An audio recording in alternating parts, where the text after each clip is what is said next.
these non-holistic ways of weight loss, Yeah. they can have a lot of psychological issues that, and really anxiety and stress are such at the root of it. Yeah. So it's such a blunt instrument. Yeah, it really is. But sometimes it's needed. It definitely, again, like if you could go back in time and GLP-1s existed at the time, would you take a GLP-1 maybe at that time? Maybe, as opposed to surgery. Surgery, Yeah. absolutely.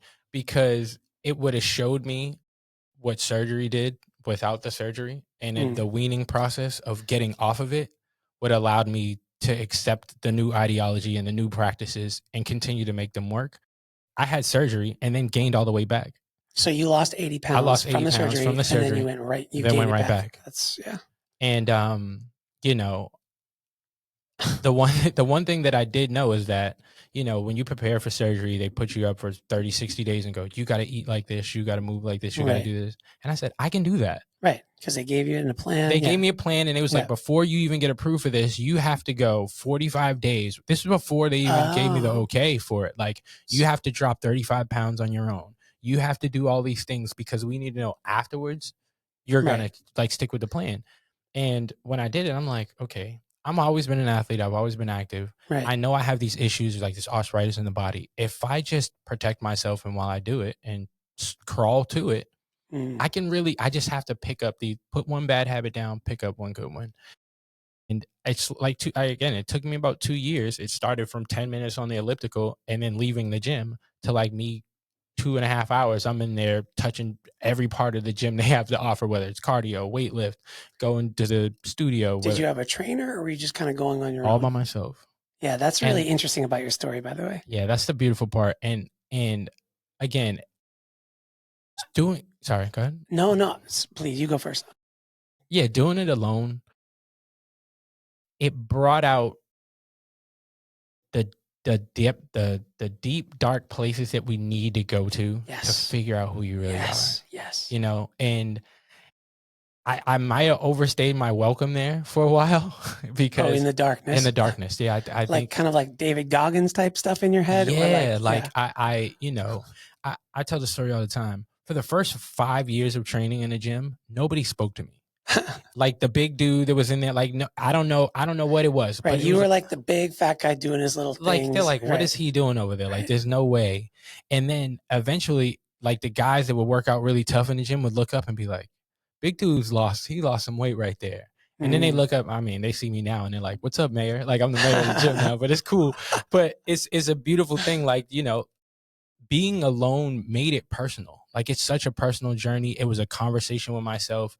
I found an album that I tattooed on my arm, Beauty for Ashes, that I listened to every single day. And I put the one album on and I listened through it, and I just found out that I was so much stronger than what I look like, my circumstances, my situation. And the more I showed up for myself that way, it showed me I could do everything else in my life. And like I said, it was through the pandemic. It was through all these other times where like being alone and isolated was everybody's kind of bag. Right. But I stayed there after that, and I was like, I'm just, and yoga is what brought me out, to be honest. Wow. Okay. So one thing I think that's really important that you're touching on, and I think in the yoga community, there's a lot of like, it's very accepting of therapy and it's very accepting of community and like, and also in the personal training space, there's a lot of coaches and personal trainers, and I think that's great.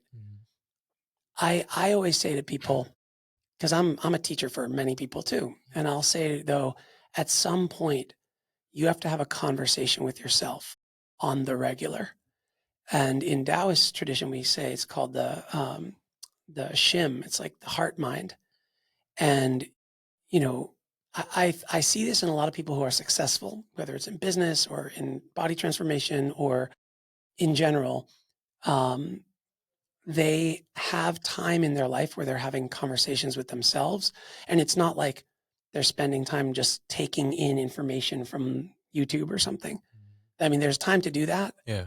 But when you actually, I feel like the most progress gets made when it's coming from within. Oh, yeah. And that's something I think that is universal. Mhm. and a universal principle.